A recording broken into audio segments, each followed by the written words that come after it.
బుగ్గ మీద వెచ్చని సిగ్గు వచ్చినప్పుడు దానిని అడుగు, ఎర్రదనం అంటే చెబుతుంది.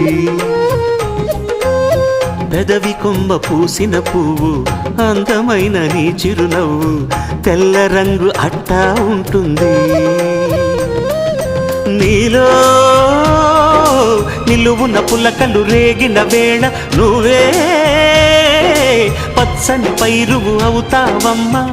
దిగులు రంగే నలుపు అనుకో, ప్రేమ పొంగే పసుపు అనుకో.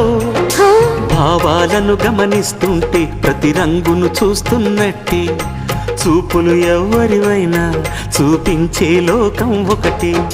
నేస్తమా ఇద్దరి లోకం ఒకటే లేవమ్మా, అందుకే నా కన్నులతో లోకం చూడమ్మా.